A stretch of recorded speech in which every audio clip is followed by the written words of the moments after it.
Hello students, welcome to SP's Biology. I am your tutor Sapna Panigrahi.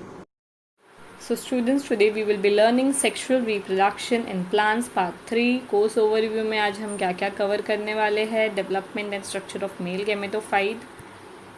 अभी तक हम इस लेसन में बहुत सारा पार्ट कवर कर चुके हैं, जिसमें हमने फर्स्ट पार्ट जो किया था वो था structure of flower. Structure of flower में हमने 4 रोल्स के बारे में पढ़े थे, 2 एसेंशियल और 2 non essential. Essential androecium and gynoecium, and non essential में जिसे एसेसरी भी बोलते हैं वो है कैलिक्स एंड कोरोला.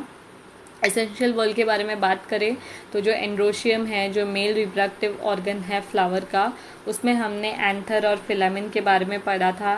एंथर जिसका हम सेक्शन लेते हैं, जिसे बोलते हैं टीएस ऑफ एंथर. हम जब सेक्शन लेते हैं हमें उसके इंटरनल स्ट्रक्चर के बारे में पढ़ते हैं, जिसमें हमने 2 पार्ट्स पढ़े थे, वो है एंथर वॉल और दूसरा है पोलन ग्रेन या फिर पोलन सैक. एंथर वॉल में हमने 4 लेयर्स पढ़े थे, एपिडर्मिस, एंडोथीशियम, मिडल लेयर और टपेटम. टपेटम वही है जो पोलन सैक को सराउंड करता है. फिर हमने एक दूसरा चीज़ पढ़ा था, वो था माइक्रोस्पोरोजेनेसिस. इसमें क्या होता है, स्पोर फॉर्मेशन कैसे होता है इनसाइड द पोलन सैक, हमने ये पढ़ा था, जो कि थर्ड पार्ट था. सेकेंड में हमने टीएस ऑफ एंथर किया था. तो थर्ड पार्ट में जब हमने माइक्रोस्पोरोजेनेसिस किया था, कैसे बनता है, कौन कौन हेल्प करता है ये पूरे फॉर्मेशन में, हमने देखा था एपिडर्मिस, एंडोथीशियम, मिडल लेयर और टपेटम, ये सब मिलके हेल्प करते हैं. स्पेशली एपिडर्मिस, एंडोथीशियम और मिडल लेयर ये डेहिसेंस के लिए हेल्प करते हैं, ताकि जो एंथर वॉल है वो रप्चर हो जाए. और टपेटम जो है वो न्यूट्रिशन और नरिशमेंट देता है डेवलपिंग पोलन ग्रेन को. ये हमने पढ़ा था. माइक्रोस्पोरोजेनेसिस में हमने देखा जब पोलन सैक माइक्रोस्पोरेंजिया वो होता है, इमेच्योर पोलन ग्रेन होता है जो एंथर के अंदर रहता है. जैसे ही एंथर मैच्योर होने लग जाता है, माइक्रोस्पोरेंजिया का साइज इंक्रीज हो जाता है, जिसके वजह से पोलन सैक इंक्रीज हो जाता है. इसलिए माइक्रोस्पोरेंजिया हम यंग एंथर में बोलते हैं, लेकिन पोलन सैक हम मैच्योर एंथर को बोलते हैं. जब पोलन सैक बन जाता है तब वो एंथर मैच्योर हो जाता है. तो हमने देखा कि वहाँ पे जब एंथर मैच्योर हो जाता है, पोलन सैक मैच्योर हो जाता है, तो उसमें जो सेल्स होते हैं उसे बोलते हैं पोलन मदर सेल्स या फिर माइक्रोस्पोर मदर सेल्स. आपको याद होगा मैंने एमएमसी के बारे में बात किया था, जो है माइक्रोस्पोर मदर सेल, जो होता है डिप्लॉइड यानी कि 2n. वो मियोसिस अंडरगो करता है और फिर हमें मिलता है कुछ टेट्राड ऑफ पोलेंस, जो कि क्लस्टर में होते हैं. ये पोलेंस फिर सेपरेट हो जाते हैं, जिसको हम बोल सकते हैं पोलन ग्रेन्स. ये इंडिविजुअल हो जाते हैं, सेपरेट हो जाते हैं.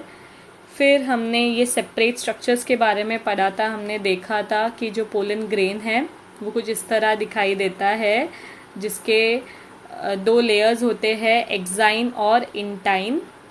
एक्साइन आउटर लेयर होता है जो काफ़ी ज़्यादा रफ और ज़्यादा थिक होता है, वेरस इंटाइन स्मूथ और काफ़ी ज़्यादा थिन लेयर होता है. हमने देखा था कि ये जो न्यूक्लियस है या फिर जो प्रोटोप्लास्ट है पोलन ग्रेन का, वो माइटोसिस अंडरगो करता है, जिसके वजह से 2 सेल हो जाता है, क्योंकि mitosis is an equational division, जिसके वजह से कैरियोकाइनेसिस होता है. उसके बाद साइटोकाइनेसिस होता है. कैरियोकाइनेसिस में न्यूक्लियर डिवीजन होता है, जिसके वजह से हमें 2 न्यूक्लियस मिलते हैं, एक जेनरेटिव सेल के और एक वेजिटेटिव सेल के. वेजिटेटिव सेल पार्टिसिपेट नहीं करता है रिप्रोडक्शन में, लेकिन जनरेटिव सेल करता है. यहाँ पे जो साइटोप्लाज्मिक डिवीजन होता है वो अनइक्वल होता है. आप देख सकते हैं वेजिटेटिव सेल का साइज काफ़ी ज़्यादा बड़ा है और जनरेटिव सेल काफ़ी ज़्यादा छोटा है. जनरेटिव सेल वेजिटेटिव सेल के अंदर ही उसके साइटोप्लाज्म में फ्लोट करता है. ये सब कुछ, ये सारी जो चीज़ें हो रही है, ये सब कहाँ हो रही है, ये सब यहाँ हो रही है, पोलन सैक के अंदर हो रही है.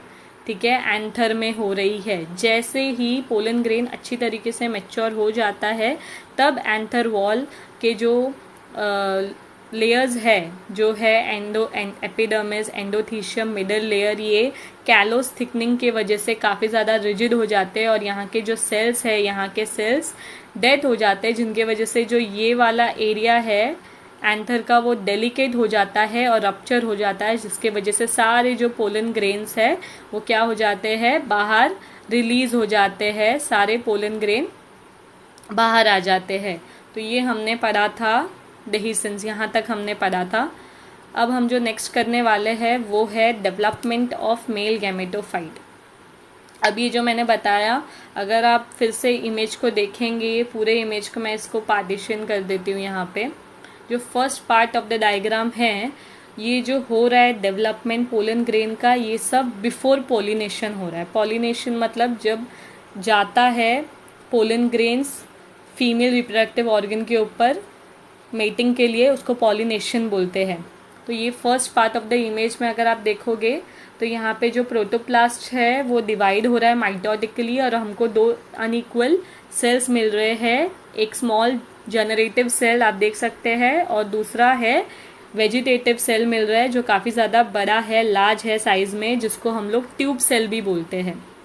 जनरेटिव सेल के पास एक बड़ा सा न्यूक्लियस है, वेरएस और उसके पास एक थिन साइटोप्लाज्म है, उसके पास कोई भी फूड मटेरियल या वैक्यूल कुछ भी प्रेजेंट नहीं है, उसके पास सेल वॉल भी नहीं है, और ये फ्रीली सस्पेंडेड है कहाँ पे, वेजिटेटिव सेल के साइटोप्लाज्म में।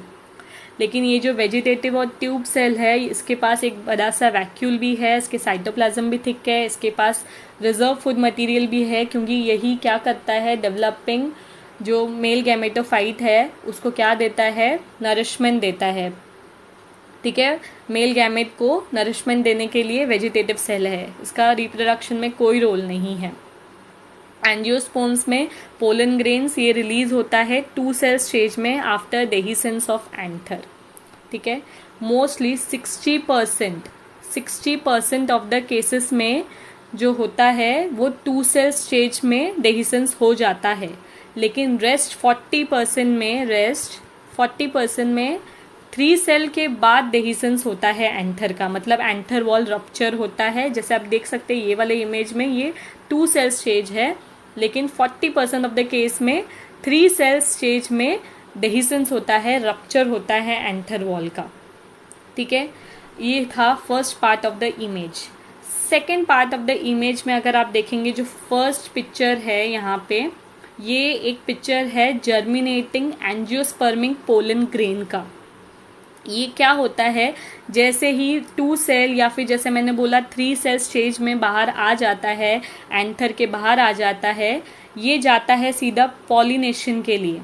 ठीक है, फॉर सपोज अगर हम 2 सेल वाला लें, तो ये जब 2 सेल वाले जाते हैं पॉलिनेशन के लिए, सीधा जाते हैं कहाँ पे, डिपॉजिट हो जाते हैं स्टिग्मा में। स्टिग्मा स्टाइल ओवरी, रिमेंबर क्या है, ये फीमेल रिप्रोडक्टिव ऑर्गन है फ्लावर का।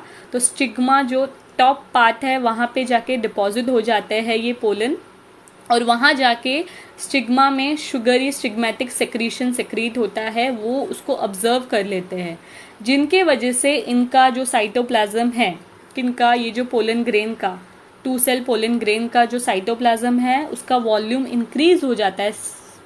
इंक्रीज हो जाने की वजह से ये इंटाइन के ऊपर, जो इंटाइन है जो मैंने बताया था आपको, इंटाइन जो होता है इनका जो स्मूथ लेयर थिन वॉल, उसके ऊपर प्रेशर बिल्ड करते हैं। तो मैंने आपको बताया था एक्साइन के साथ साथ कुछ जर्म पोज भी होते हैं, बीच बीच में जर्म पोज होते हैं। डाइकॉट्स में 3 जर्म पोज होते हैं। इंटाइन उन जर्म पोर के थ्रू निकलता है ट्यूब लाइक स्ट्रक्चर में, कुछ इस तरीके से, बिल्कुल आप देख सकते हैं ट्यूब जैसा स्ट्रक्चर फॉर्म कर रहे हैं। इसे ही पोलन ट्यूब बोलते हैं जो ये बना हुआ है। कहाँ से निकलता है ये pollen tube, through germ pore. ठीक है, tube, nucleus, cytoplasm, generative cell, ये सब कुछ यहाँ पे फिर माइग्रेट हो जाते हैं। आप देख सकते हैं ट्यूब न्यूक्लियस मतलब वेजिटेटिव सेल का है, और ये डिवाइडिंग जनरेटिव सेल दिख रहा है आपको। अगर ये 3 सेल में बन रहा है, मैंने बोला ना 2 सेल होता है और एक 3 सेल भी होता है। 3 सेल कैसे होता है, ये जनरेटिव सेल ही क्या करते हैं, वापस से माइटोसिस करते हैं और फिर क्या फॉर्म करते हैं, हैप्लॉइड नॉन मोटाइल गैमेट्स बनाते हैं, 1-2 बनाते हैं। तो ये जो है, ये पिक्चर है जर्मिनेटिंग पोलन ग्रेन का, एंजियोस्पर्मिक पोलन ग्रेन का। यहाँ पे पूरा बन चुका है ये मेल गैमेटोफाइट। मेल गैमेटोफाइट कहाँ बना पोलन ग्रेन के अंदर। ठीक है, पोलन ग्रेन कहाँ बना एंथर के अंदर।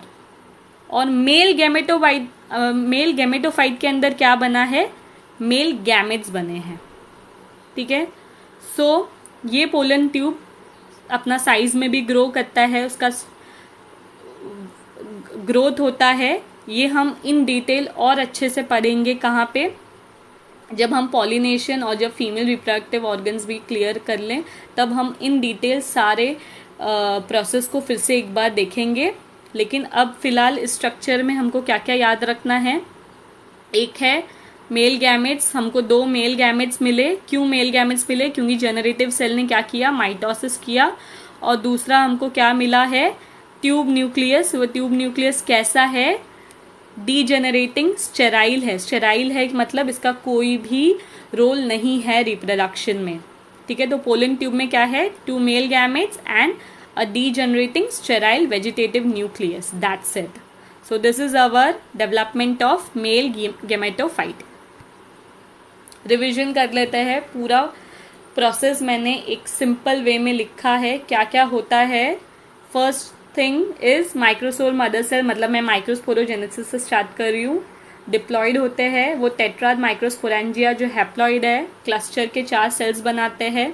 वो क्लस्टर 4 सेल क्या करते हैं, सेपरेट होते हैं और बनाते हैं पार्शियली डेवलप्ड मेल गैमेटोफाइट, ठीक है। पार्शियली डेवलप मेल गैमेटोफाइट या फिर पोलन ग्रेन बनाते हैं।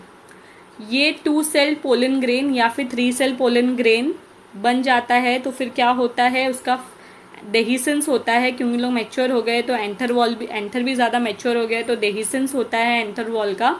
और फाइनली ये मैच्योर पोलन ग्रेन आइदर 2 या फिर 3 सेल स्टेज में बाहर आ जाते हैं।